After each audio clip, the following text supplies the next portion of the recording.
आशीष sir, कैसे देख रहे हैं आप इस बजट को? बहुत बहुत स्वागत आपका बोनस के मंच पर। बाजार को पसंद नहीं आ रहा है सर बजट ये? नहीं, विपुल जी, एक्चुअली एक्सपेक्टेशन क्या होता है कि भाई एक्सपेक्टेशन बन जाते हैं। अगर कितना भी बोले कि भाई एक्सपेक्टेशन नहीं है या एक्सपेक्टेशन लो है, लेकिन बाजार का बेसिक स्वभाव है कि भाई एक्सपेक्टेशन बन ही जाते हैं। जैसे कल तो बहुत फनी चीज मैंने सुनी कि भाई कोई बता रहा था कि एक्सपेक्टेशन कम है, ऐसा रियलाइज हुआ, इसलिए बाजार तेजी पकड़ने लगा। तो आप समझ सकते हैं कितना आयरॉनिक और कितना कॉन्ट्राडिक्टरी ये चीज है।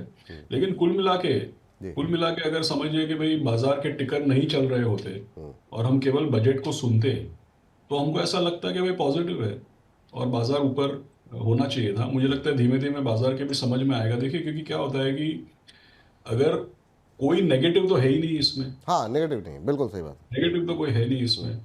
पॉजिटिव में अगर आप देखें कि भाई जो केपेक्स है, 11 लाख करोड़ का केपेक्स भी हम करते हैं, लाखों की तादाद में टैक्स पेयर को कुल मिला के 1 लाख करोड़ की टैक्स की रियायत भी देते हैं। हम्म, उसके बाद भी हम अपनी फिस्कल डेफिसिट को 4.4 पे लाते हैं।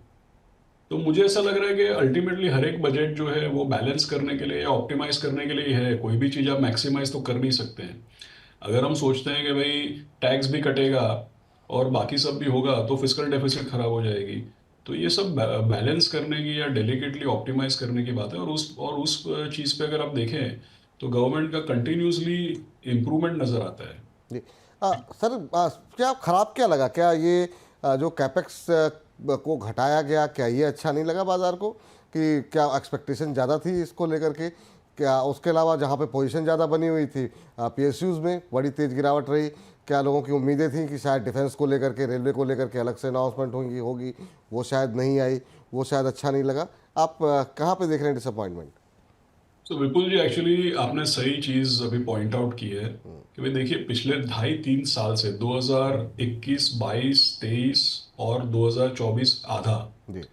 कंटिन्यूसली आप देखिए, डिफेंस, रेलवे, इंफ्रास्ट्रक्चर, पीएसयू, जो पब्लिक पॉलिसी पे डिपेंडेंट सेक्टर्स है या जो मैक्रो वातावरण के ऊपर डिपेंडेंट जो सेक्टर्स हैं, उसमें एक भारी तेजी हमको देखने को मिली। अब क्या है कि भाई इन्हीं सब क्षेत्रों में लोगों का सबसे ज्यादा पैसा लगा हुआ है। और जब करेक्शन हुआ है तो करेक्शन में भी हमने क्या देखा है कि भाई पहले 6 महीने तो सरकार election, government formation, interim budget, ये सब चीजें हुई। फिर केपेक्स स्लो डाउन हुआ, तो इन सब सेक्टर्स में गिरावट आई। अब होता क्या है अक्सर निवेशकों के साथ कि भाई जहां पे हमारा पहले पैसा बना है और अब जो चीज ज्यादा गिरी है, हमारा ध्यान उसी पे रहता है, हम उसी के बारे में कुछ सुनना चाहते हैं। लेकिन गवर्नमेंट का अगर आप देखें तो प्रायोरिटीज जो है वो सिक्लिकल होती हैं।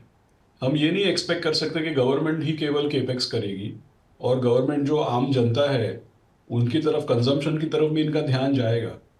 तो थोड़ा लेफ्ट ऑफ सेंटर, थोड़ा right of centre, priorities governments की भी चेंज होती हैं।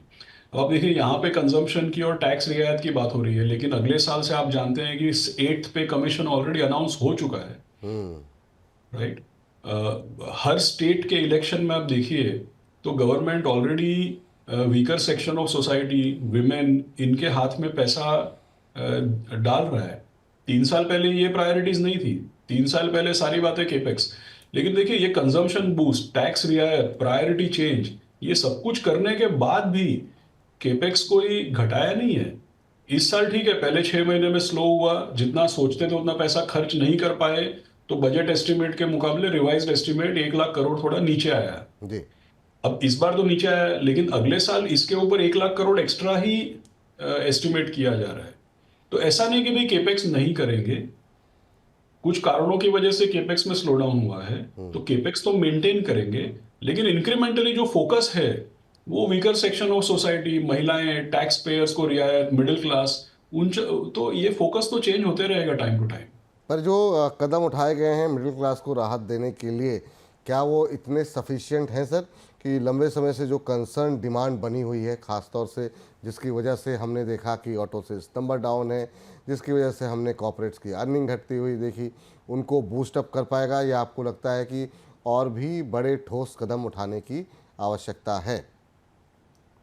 जैसे मुझे ऐसा लगता है कि कुल मिला के, जैसे 8th पे कमीशन है, वो तो जब आएगा तो एरियर्स के साथ आएगा। हम्म। राइट। सो 8th पे कमीशन आएगा, ऑलरेडी स्टेट गवर्नमेंट लेवल पे हर जगह पे कोई ना कोई स्टिमुलस, हर जगह पे कोई ना कोई फाइनेंशियल सपोर्ट देने की बात हो रही है, और उसके ऊपर 1 लाख करोड़ का रियायत टैक्स में। तो मुझे ऐसा लग रहा है कि अभी के लिए ये काफ़ी है, और पूरा जो सारे कंस्ट्रेंट्स और सारा सिस्टम ध्यान में रखें, क्योंकि अब 4.8 का जो फिस्कल डेफिसिट है उसको भी आप 4.4 पे ला रहे हैं। तो देखिए, ग्रोथ में कहीं कोई एग्रेसिव अजम्पशन नहीं है, टैक्स कलेक्शन में कोई एग्रेसिव अजम्पशन नहीं है, केपेक्स को भी मेंटेन किया जा रहा है, मिडिल क्लास को कंजम्पशन में रियायत भी दी जा रही है, और फिर उसके साथ ये डेफिसिट का कंट्रोल। लास्ट चीज मैं आपको ये बोलूंगा कि देखिए, वर्ल्ड ओवर में जैसे भी यूएस की क्या पॉलिसी बनती है, देखिए दुनिया पहले जो थी वो मल्टीलैटरल थी, हम हमेशा IMF, World Trade Organization, multilateral, ये सब चीजें सुनते थे।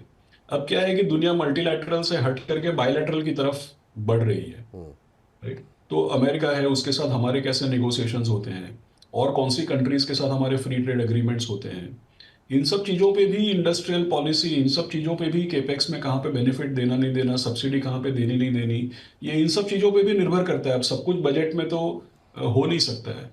तो आई थिंक फिलहाल के लिए ये बढ़िया है, इसमें कोई नेगेटिव नहीं है। और आने वाले समय में हमारी आरबीआई की पॉलिसी, यूएस की पॉलिसी, यूएस के साथ ट्रेड निगोशिएशन, काफ़ी सारी चीज़ें हमको इस साल में देखनी है। अभी के लिए बजट मुझे लगता है कि जो कंस्ट्रेंट्स है उसमें बिल्कुल ठीक किया गया है।